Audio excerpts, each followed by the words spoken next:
The Epstein files. Is it so confusing because of deep international deception or interdimensional deception? Ooh. Hello there, you awakening wonders. Thanks for joining me today for Stay Free with Russell Brand Unpacked. As the Epstein saga mutates into an unsettling fusion of political scandal, cultural rot, and occult overtones, must we ask, what deeper forces, spiritual, psychological, and even metaphysical, are revealing themselves through this moment? And what does the next phase of the Epstein saga represent and reveal? The newest phase of the Jeffrey Epstein saga, marked by Donald Trump's announcement that he has now signed a bill ordering the release of all unclassified government files related to Epstein, has escalated the scandal way beyond politics. After months of calling the matter a hoax, Trump reversed course as Congress prepared to pass the release bill with overwhelming bipartisan support. His signature forces the Justice Department to publish all unclassified Epstein documents in a searchable format within 30 days. Even so, national security caveats remain, and the power struggle between disclosure and concealment persists. These files implicate billionaires and friends of his and political donors that he's trying to protect.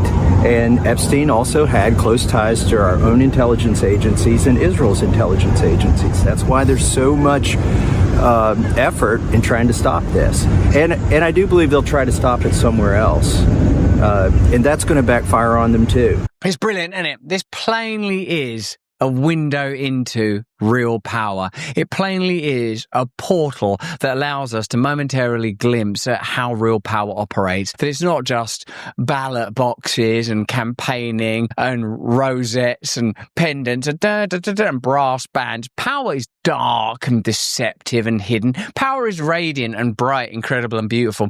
On a pretty basic level, I do find it quite difficult to imagine Donald Trump filleting a horse or a human male. I imagine that Donald Trump spent a lot of the 80s or 90s or times between marriage having a lot of sex with willing participants. I suppose that's what people do. Certainly, it's what I used to do when it was an option and I was a single man. It's what I was supposed to be doing, was sleeping around. Never felt necessary to suck off a pony or anything. Just not really my cup of tea, as it were. But no doubt, people are using sex as a form of power, and sex in scripture, don't have sex outside of the container of marriage because it's a powerful force.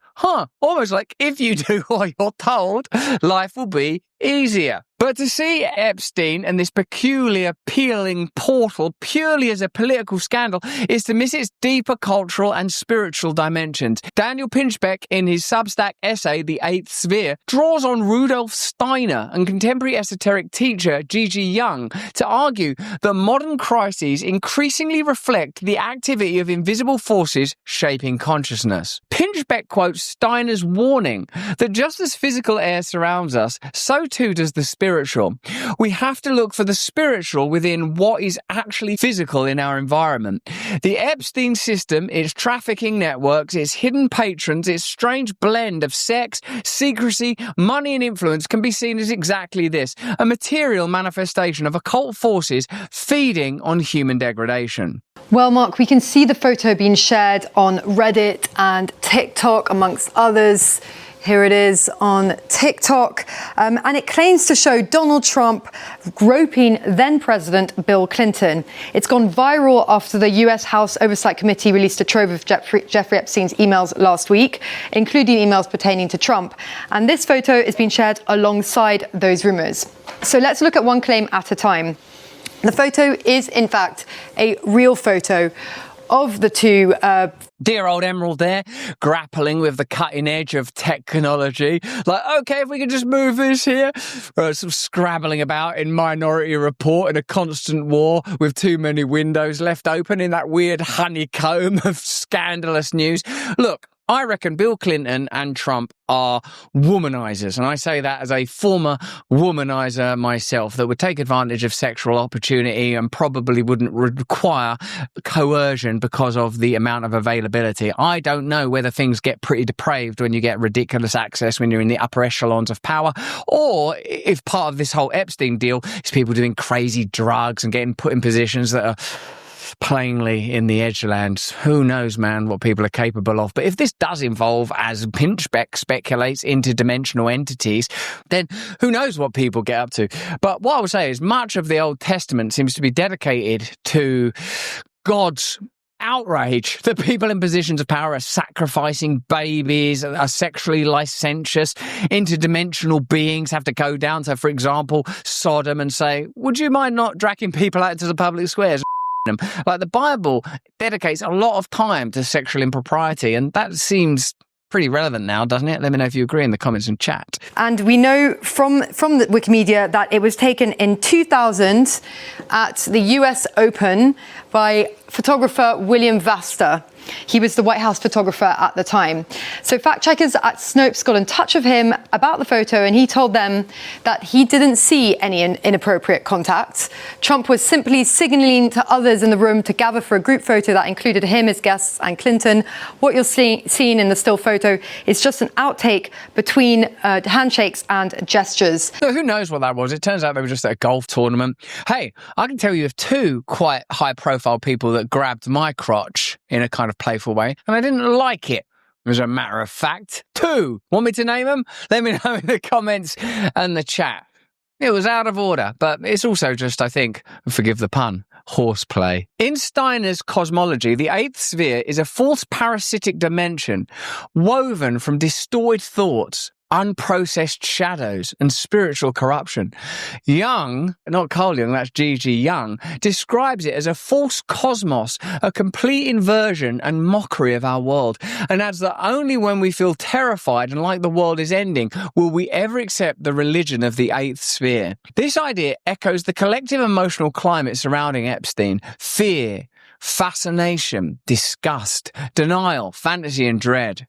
The scandal behaves like a psychic vortex, pulling society into a distorted mirror world where the powerful appear insulated from morality, bound to hidden networks, and animated by forces beyond ordinary comprehension. It is here that Tucker Carlson's idea of literal demons becomes unexpectedly relevant. Tucker Carlson has argued that certain political and cultural actors behave as if influenced by malevolent spiritual forces, not metaphorical demons, but active, non-physical entities flourishing in moral chaos. His intuition mirrors Steiner's Luciferic and Aramaic beings and Jung's description of occult parasitism. And that will lead us to UFOs.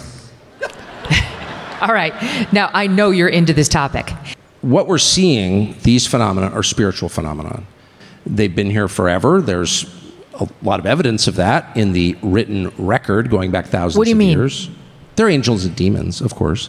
The way to know what the truth is by figuring out what they're trying to prevent you from believing. And if you look at the U.S. government propaganda, DOD propaganda, on the question of UFOs, UAPs, the one thread that connects all of it is that these are not supernatural. These are little green men from Mars.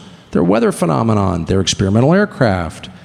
The one thing that they don't want you to believe is that they are spiritual entities. Why would that be so threatening to them? Well, that's a great question. That is the question. Consistent with what we know about spiritual forces, which is always a deal. You know, bow down before me and all of this will be yours. I mean, it's kind of the core story in the New Testament, and it's the template for our own lives. And there is a lot of informed speculation that the U.S. government has participated in this, and that defense technology, in particular nuclear technology, is the product of that. I will say one extremely interesting thing that no one seems to know is that it's not exactly clear where nuclear technology came from. He's good news, isn't he, Tucker Carlson? No wonder he's getting so much heat. There you have it. He ties together rather beautifully New Testament ideas about the battle between good and evil with some of the stories that are playing out now. And the idea that intelligence services and good and evil and Hollywood has been one that's played out in the American mythology for some time now and coalesced rather beautifully, destructively and dreadfully around the Manson family era. Many people think that Charles Manson was a CIA asset. Let's have a look at this. Are you saying? I question his, huh? Are you saying? Same? Yes. That's relative. Think I could talk to you except through music. History provides parallels for these moments when elite corruption, sexual transgression, and occult undertones converge. Weiner Berlin's decadent nightlife, occult salons, and sexual libertinism preceded the Republic's collapse. The late Roman Empire was haunted by accusations that its elites indulged in depraved rites. The Manson family blended sex, power, psychic domination, and hints of intelligence world adjacency into a miniature cosmos of collective possession. Epstein's network is their globalized, digitized descendant, more refined, more powerful, more deeply hidden. Go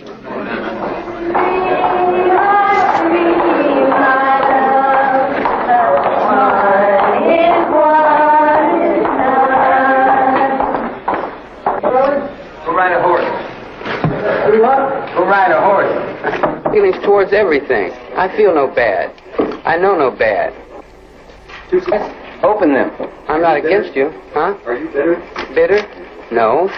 No. I have a question. Are you guilty of any murders? Are you guilty of plotting any murders? I killed a chicken once. Whoa! Sex, power, glamour, Hollywood, and occultism. The Epstein universe, ritualized exploitation, systemic blackmail, the harvesting of psychic vulnerabilities fits squarely within what Carlson articulates, the sense that some human actions are animated by forces that are not merely psychological but spiritual. Leaked emails show Epstein maintained a vast network of high-status confidants, including Noam Chomsky, who he reportedly called a highly valued friend.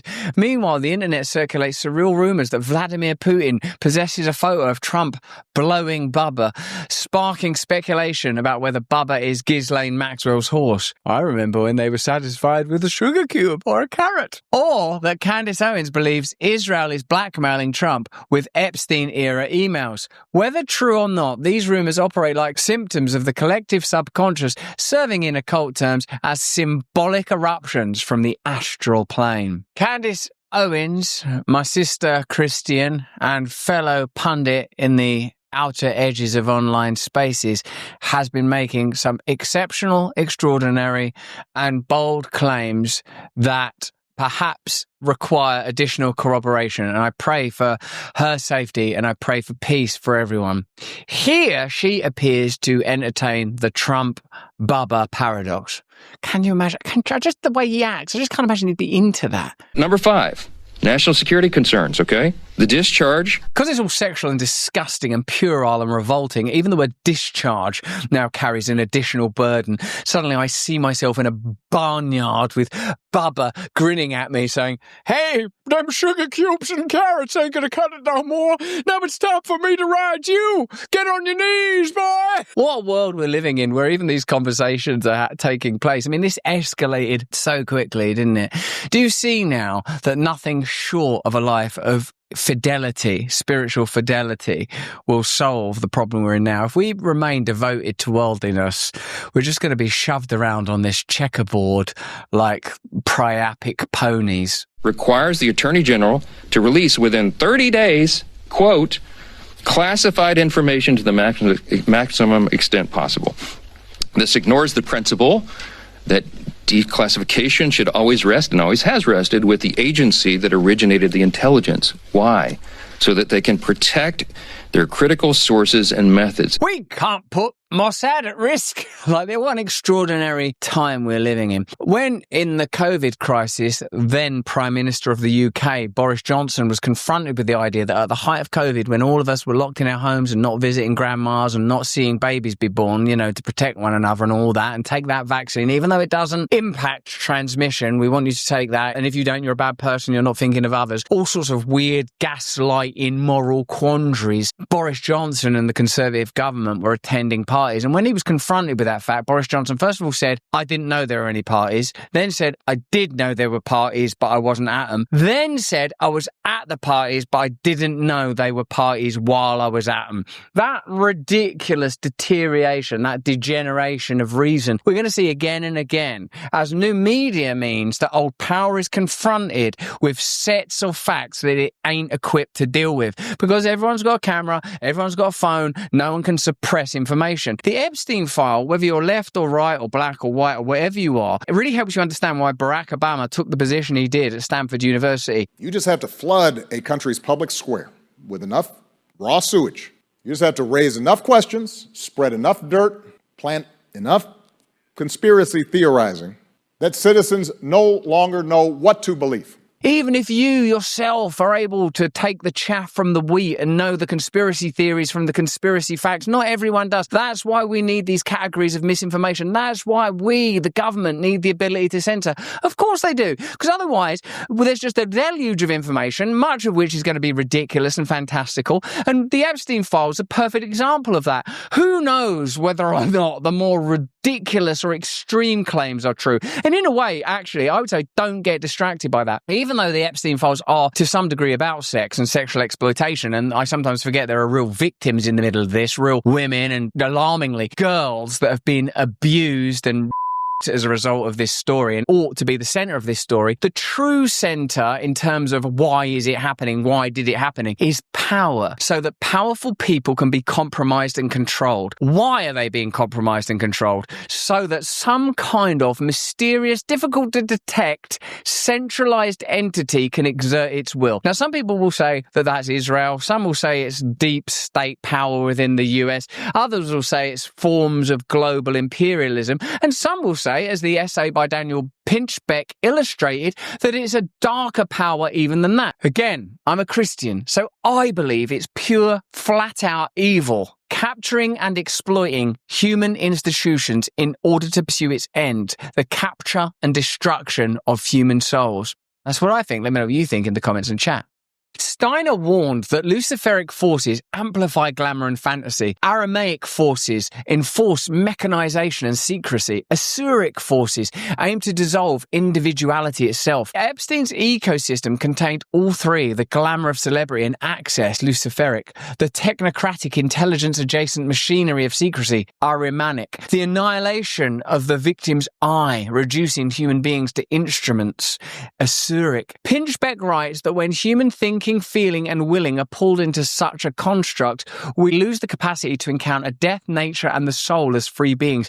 In this view, the Epstein system was not just criminal, it was spiritual predation. Trump's signing of the release bill marks an opening in the mirror world of the eighth sphere, a forced crack in the psychic membrane. Yet release alone cannot transform the culture. What is required is the spiritual work Steiner and Young insist upon: illumination, self-knowledge, and the courage to perceive the unseen architecture behind events. As St. Francis says, sanctify yourself to sanctify society. The Epstein files may reveal the contours of a hidden elite system, but the deeper revelation is that humanity must confront the forces, literal or symbolic, that animate such systems. The question now is whether we use this moment as an exorcism, a break from the gravitational pull of the eighth sphere, or whether we recoil, fascinated, and remain trapped in its reflection. What I do want to talk about is I've been recently told.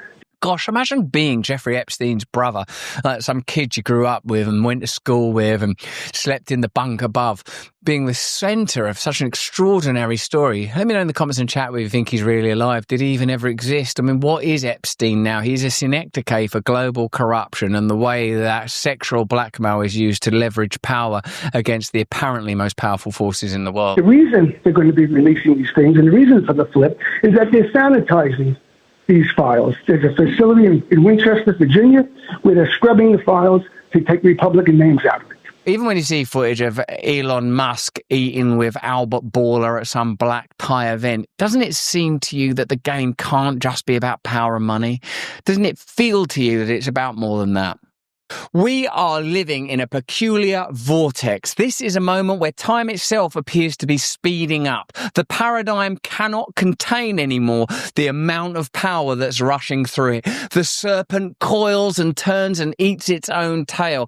It seems that we don't even have the language to adequately describe what's happening. For the first time, certainly that I can recall, certainly in the modern, rational, post-Enlightenment age, people are open to the idea that spiritual forces are what control reality. And I suppose the reason is this. I know if you're poor, because I remember it, that when you're poor and you don't have anything, it seems that resources and material are everything somehow. That if I could just go here and go there and do this and get that, it feels like this is the plane where things matter. It is a tremendous relief, as Jim Carrey famously said, to experience this level of power and excitement. Not that I'm suggesting that I know what it's like to be Jim Carrey. What a genius, what a great guy. But I do know the difference between being real poor and being a drug addict, and then being affluent and having money and having access to stuff. And I do know what it's like to not be a Christian and then to become a Christian. And this is what I've learned, and this is what I've been shown. We are in a spiritual war. We're in a holy war. If you don't know that you're in a holy war, you're on the wrong side in the holy war. This is an important time for urgent and immediate awakening. And the Epstein file and the confusion and the contradiction and the backsliding and the contradiction and the we're going to release it, no, we're not going to release it, is the beginning of a kind of implosion of power that I imagine is going to lead to radical reevaluation.